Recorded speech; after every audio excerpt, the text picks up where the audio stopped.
Buenas tardes a todos. En el día de hoy nos está acompañando para esta sesión la profesional Francia Vargas. Ella actualmente se desempeña en la Secretaría de Hábitat de Bogotá, pero pues quisiera que ella misma nos ayudara a introducirnos lo que ella hace. Bienvenida, Francia. Buenas tardes.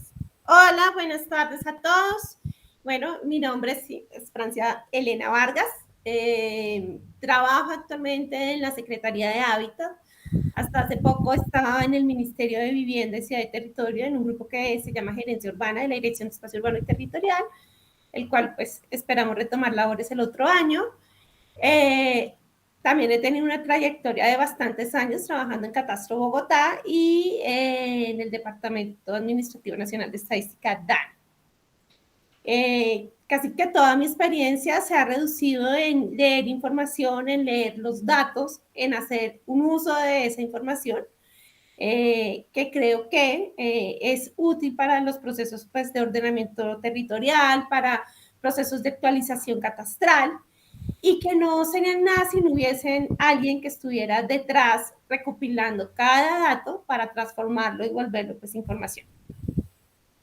Muy bien. Yo creo que tú nos puedes aportar desde tu gran experiencia y formación, justo, digamos, a lo que nosotros estamos trabajando, es intentar comprender la importancia de los datos espaciales en el estudio de las dinámicas, de ciertas dinámicas de los mercados inmobiliarios y cómo eso tiene que ver con el desarrollo de la ciudad, con el catastro multipropósito, ¿cierto? Quisiera con base en eso preguntarte, ya que has mencionado el análisis de los datos, si has utilizado la geoestadística en tus labores. Bueno, creo que desde la historia siempre nos hemos como amarrado a tener información, datos, en donde antes simplemente los asociábamos con una cédula y sabíamos más o menos una persona en qué zona de la ciudad podía vivir, pero ubicarla no era sencillo. No sé, bueno, los que me estén escuchando, pero por ejemplo, era tan fácil como coger un taxi, decirle al señor taxista hacia dónde uno iba y correr la suerte de que el señor supiera moverse en la ciudad, porque no existía un Google Maps, un Waze, sí, nada de eso que te indicara ese punto de la ciudad en específico a donde uno iba. Entonces, los datos espaciales nos ha permitido esa herramienta de poder localizarnos. Y sí ha sido muy útil, y especialmente en temas, por ejemplo, como los procesos de actualización catastral, que inicialmente comenzaron siendo como un insumo para cobrar el predial, ¿verdad? O sea, ustedes antes iba a un catastro, recogía información sobre su predio en 3 componentes que se resumen en la parte física, de mirar cómo está distribuida, como el área, cuánta área tenía, si tenía cuántos pisos la casa, qué sé yo, en información económica de cuánto valía esa casa y en información jurídica de quién era, y ya. Y con esa información le llegaba un recibo que lo manejaba postal y les cobraban un impuesto predial. Pero no se hacía nada más con esa información, simplemente para, venga, le cobro su impuesto. El poder ubicar ya espacialmente una persona, me llamo Pepito Pérez, estoy ubicado en tales coordenadas de la ciudad que tienen determinadas características, ha sido una herramienta vital para ejercer, por ejemplo, políticas públicas, por ejemplo, con lo que pasó con la pandemia. Fue un desafío quizás muy fuerte para Bogotá. En ese momento trabajaba en la Secretaría de Hábitat y tener cómo localizar a las personas, saber en qué estrato vivían, cruzar la información con Sisbén. Entonces, miren que eran diferentes identificadores. Yo sabía la cédula de la persona, sabía espacialmente sus coordenadas y podía de pronto pues orientar hacia dónde llevar la ayuda con temas como de mercados, de arrienda solidario. Todo eso nos lo permitió los datos georreferenciados. En el caso específico de Catastro, también facilitó el que los procesos, por ejemplo, de hacer una actualización catastral que quita muchísimo tiempo, fueran más rápidos. Entonces ya cada vez, y no solamente es una entidad pública, sino una entidad privada, identifican y ponen en un punto en donde se está dando algo, ¿ya? Por ejemplo, ustedes pueden ver que se está arrendando una casa en Kennedy, siempre ustedes van a observar que está como una identificación, probablemente no esté la dirección, pero les van a decir que está cerca al hospital de Kennedy o que está cerca a un local o que tiene al frente el Éxito, ¿sí? Siempre se ha ubicado como espacialmente algo y digamos que el reto es hacer que todos comiencen a hablar sobre ese tema espacial y poner un punto en el mapa para calificar determinados comportamientos. En este caso, pues el inmobiliario. Pero fíjense, por ejemplo, con lo que pasó con la pandemia, que ese dato inmobiliario se unió con otras bases de datos como Sysben y pues se generó ahí una gran política social. Fíjense ustedes cómo empieza uno a hilar, digamos, las diferentes, digamos, capas o componentes o características del territorio y cómo uno puede de manera puntual empezar a hilar, ¿cierto? Como a determinar, claro, asociado a esta localización ocurren X cantidad de fenómenos, ¿cierto? No solamente en términos físicos y decir, algo está allí localizado, sino que también hay un conjunto de fenómenos que están allí asociados y nos permite, digamos, generar información también para la toma de decisiones, que es lo que nos decía aquí Francia. Bueno, con respecto a esas labores que ustedes venían desarrollando y la importancia que siempre ha sido muy enfática con respecto a la calidad de los datos, desde tu experiencia profesional, desde tu experiencia laboral y formación, ¿cuáles han sido esos desafíos técnicos que has tenido que afrontar para innovar en la aplicación de herramientas técnicas? ¿Y cuáles serían esas recomendaciones que le podrías dar a los estudiantes para que aporten desde la academia a innovar en esos procesos? Porque obviamente todos esos procesos ayudan a que se fortalezcan el ordenamiento territorial y los catastros de los municipios. Bueno, yo les diría que esto todavía es muy nuevo, es quizás en muchos sentidos muy artesanal, porque un gran repositorio de información per se tiene también mucha basura. Porque no todos, y especialmente cuando en temas como inmobiliarios, depende de que un externo incluya la información, generan errores. Entonces, está el tema de cómo voy a depurar esa información. Que todo lo que yo puedo tener, porque claro, por ejemplo, en un tema de un observatorio y en un observatorio inmobiliario, y como te comentaba antes, hay dos vías. Una, yo voy a campo y capturo la información y quizás lo que yo capture tenga unos filtros de calidad que garanticen que el dato es correcto, pero es muy costoso. Y otra es que yo me traiga información del universo de Internet, que ahora todo lo registra, pero ese universo me va a traer también mucha basura.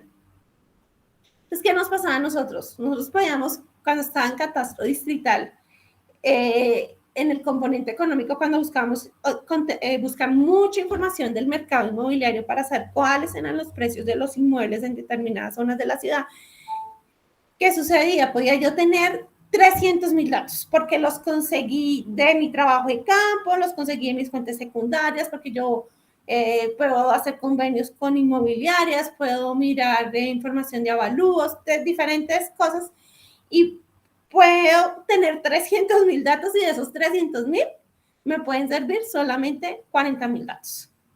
Y se pierde el resto. Y eso es algo que cada vez pues, puede ir mejorando en la medida en que las personas son un poco más conscientes y se van generando filtros para que no se cometan errores en el momento en que se consigna la información. Entonces, creo que un reto fuerte es eso, porque hay una cantidad de información que es muy útil, pero no es útil para determinados propósitos que uno pueda tener. Entonces, en eso es clave uno poder identificar en qué casos mi información es buena, en qué casos mi información es mala y pues qué tristeza, pero debo buscar otro método de investigación para poder identificar el problema que quiero revisar. Ese creo que es un reto fuerte, se pierde mucho, sé que podríamos llegar a recopilar más. También es un compromiso, por ejemplo, del privado, ¿no? O sea, que ponga filtros para que en el momento en que se consignen los datos, pues sea más transparente. En el ciudadano también que comience a registrar su información, porque vamos para allá. Ya no, si saben un poco cómo funciona el catastro multipropósito, lo han visto, se está dejando un poco el tema de visitar un predio uno a uno, sino venga, utilicemos información secundaria, miremos como con drones para que sea más masiva la recolección, el reconocimiento físico de los inmuebles, miremos con información de Properati o de Camacol o de metro cuadrado cuánto están valiendo los inmuebles, pero si la información no es buena, pues se generan reprocesos y eso sucede mucho. Y especialmente, creo que un reto muy, muy fuerte es que en estos temas quizás las ciudades principales no lo sienten tanto, o sea, aunque se pierde información, porque cuando les digo el porcentaje de información que en el caso de Bogotá se perdía era grandísimo, calculen un municipio intermedio. O sea, allá sí es que conseguir información es terrible. Y un reto, y eso pues ya mirándolo un poco como desde el ejercicio cuando estaba en el ministerio, es convencer a las autoridades de los municipios a, oiga, venga, no, porque hace un trámite y lo dejan papel, o porque hacen un trámite y lo guardan en un cajón, o no lo digitalizan, o solamente lo utilizan para poner una multa, ¿sí? Por ejemplo, cuando hacen unas obras y se dan cuenta la inspección de policía que no pidieron licencia de construcción y hacen un sellamiento.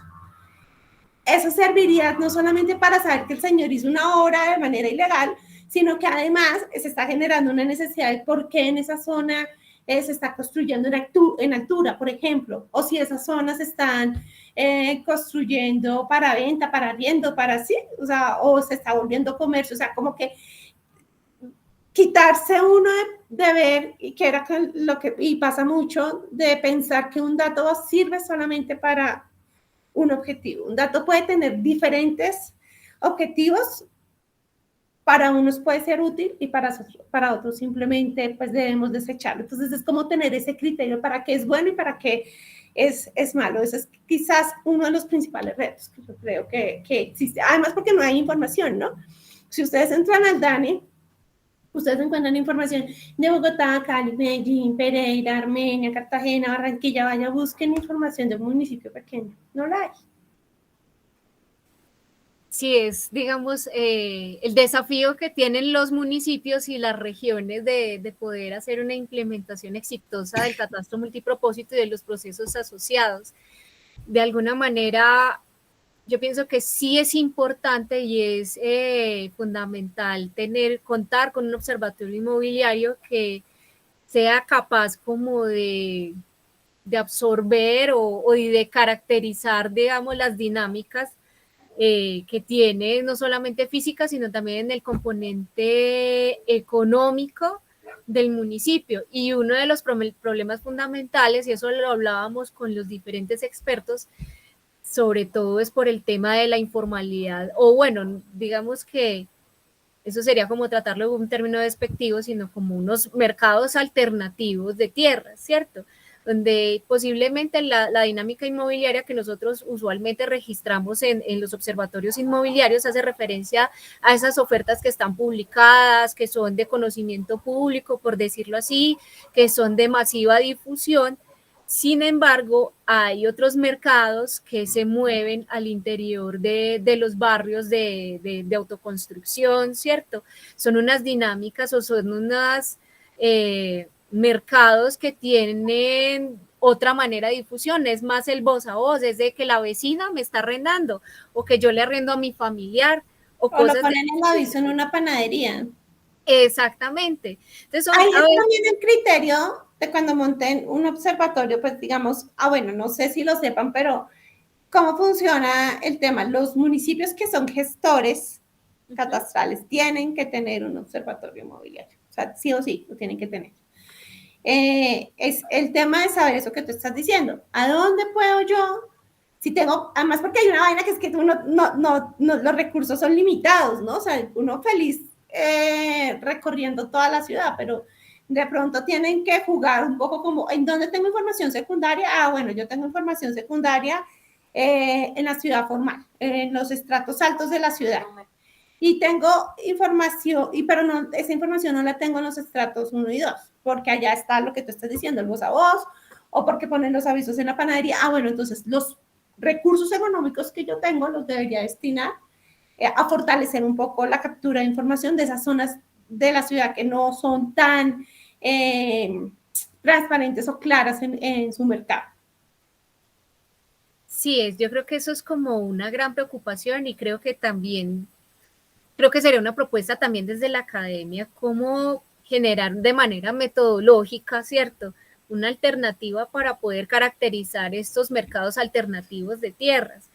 Además, porque yo creo que, yo creo no, digamos que uno simplemente por el ejercicio de cruzar información espacial, uno empieza a decir, y nos pasa en la ciudad de Medellín, hacia el flanco nororiental, ¿cierto? Donde uno ve una intensidad muy baja de ofertas inmobiliarias recolectadas por el observatorio, pero uno ve físicamente a través de las imágenes de satélite, ¿cierto? Uno hace un análisis multitemporal y uno dice, esto definitivamente está creciendo cada vez más. Quiere decir que hay gente comprando, hay gente construyendo, hay gente allí generando movimientos, transacciones, pero nosotros no estamos siendo lo suficientemente como capacitados para digamos, aislar ese efecto económico, ¿cierto? Entonces, pienso que desde la academia podríamos generar, con base en esa identificación física, de pronto generar algunas alternativas para hacer esa caracterización de esas ofertas o de esa dinámica física, porque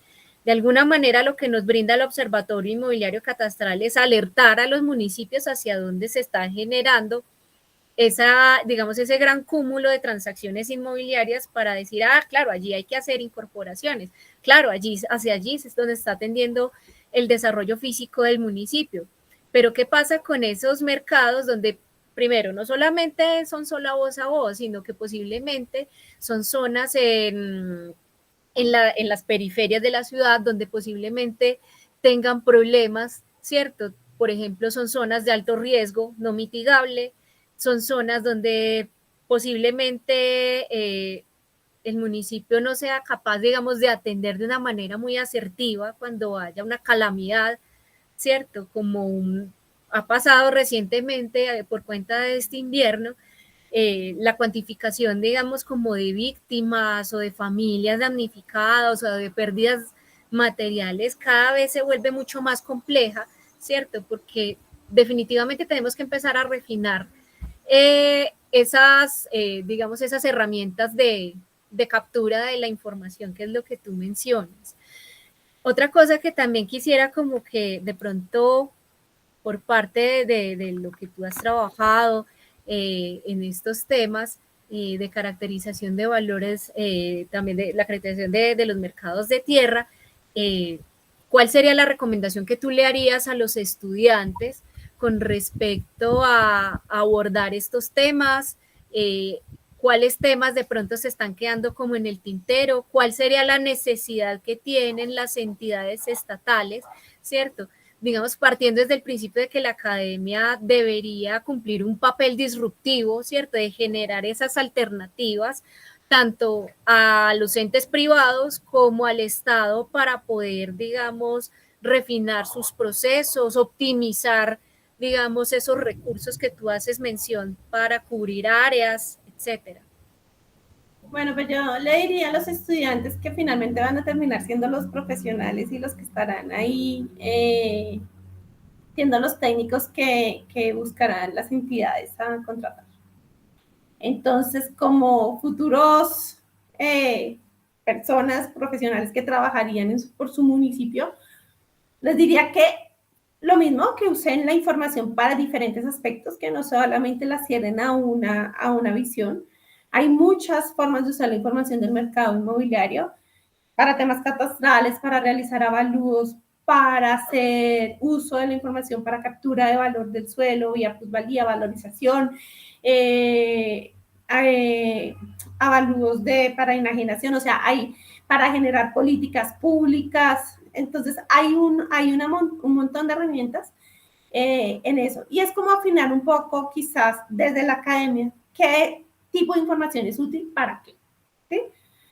Quizás si yo quiero ver cómo lo que tú mencionabas, que pasa en Medellín, que sucede también en Bogotá, o sea, cuando tú miras Bogotá, conseguir una oferta de se arrienda en estrato 1 y 2 son supremamente escasas, allá es rapadito esas ofertas.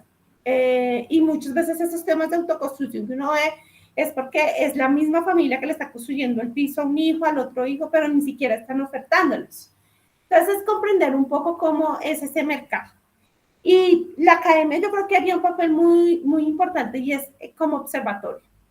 Porque si bien está la obligación, por ejemplo, en los municipios de ser gestores catastrales, tener un observatorio, esta función de gestor puede durar 2, 3 años. Y la vida de un observatorio quizás no, o sea, tiene que tener muy buen soporte para que dure en el tiempo. Por lo mismo, porque es costoso. O sea, Catastro tiene un observatorio de hace muchos años, pero es que su misión en la vida es buscar esa información para generar procesos de actualización. ¿No? Pero hay municipios perfectamente que pueden actualizarse cada 5 años, entonces cada 5 años están mirando cómo está el mercado y se pierde la trayectoria de ese periodo de tiempo que queda ahí hueco mientras llegan los siguientes 5 años. Creo que la academia puede ver mucho cómo se forman esas dinámicas, que no estén solamente amarradas al valor del suelo, al valor del metro cuadrado, quizás también asociadas a la calidad de los inmuebles, asociados en qué zonas del territorio están viviendo personas en donde es zonas de riesgo. Y todo esto lo va a brindar por lo menos una línea base, los procesos de actualización de catastro multipropósito. Y ojalá esa línea base no se pierda. Y la academia pueda generar esos tipos de observatorios en donde recojan información, en donde los estudiantes colaboren buscando esa información, porque no es fácil. No es fácil recogerla, no es fácil depurarla y seleccionar cuál es buena y cuál no, porque se deben tener unos criterios de depuración. Entonces, por ejemplo, qué sé yo, uno puede ver zonas de la ciudad donde le dicen, no, es que esta casa vale 1.000 millones de pesos y las de al lado valen 200. Aquí, ¿qué pasó? ¿Cuál es mi criterio? ¿A cuál le creo? ¿A la que vale 1.000 o a la que está al lado que vale 200? O sea, y esas son cosas que toca ir trabajando y refinando y ir conociendo pues el territorio. Y un observatorio hace un muy buen trabajo en eso. Bueno, yo creo que los estudiantes cada vez más se van dando cuenta como de la importancia que tiene la información georreferenciada y los efectos y la utilidad que tienen estos para las diferentes entidades, para el sector privado, para las mesas sectoriales. No sé si quieras darnos alguna recomendación final o alguna aportación desde el conocimiento que llevas y la orientación que estamos dando hacia los TAC, hacia el taller de estadística aplicada a los observatorios inmobiliarios.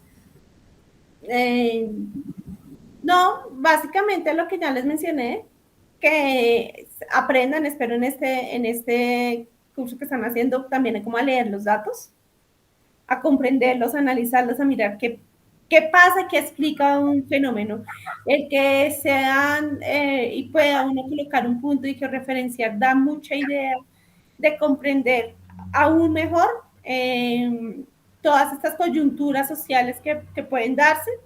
Entonces, no centrarse solamente en pintar espacialmente un punto en un mapa, sino en comprender qué hay detrás de ese punto, estudiarlo, analizarlo y plantear soluciones, como lo que tendría para decirles.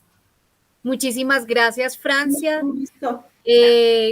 Igual agradecemos sobre todo el tiempo que nos has dedicado. Sabemos que pues tu tiempo es muy preciado. Entre tus múltiples ocupaciones pues decidiste darnos unos minutos para contarnos acerca de tu experiencia y créeme que vale la pena. Los estudiantes han sido muy receptivos y seguramente en algún momento si ellos quieren hacerte alguna consulta o quieren proponerte algo, no sé si quieras de pronto brindarnos tu correo electrónico para que ellos te puedan contactar por alguna cosa. Con el mayor de los gustos. Mi correo es francia.vargas@habitatbogotá.gov.co. Listo, igual yo se los voy a dejar por escrito allí en el foro de usuarios que tenemos. Y no, ya eso digamos que era lo que teníamos como por el momento de hoy. Muchísimas gracias, No, Francia, que tengas una ustedes, feliz mil tarde. gracias. Hasta luego. Chao.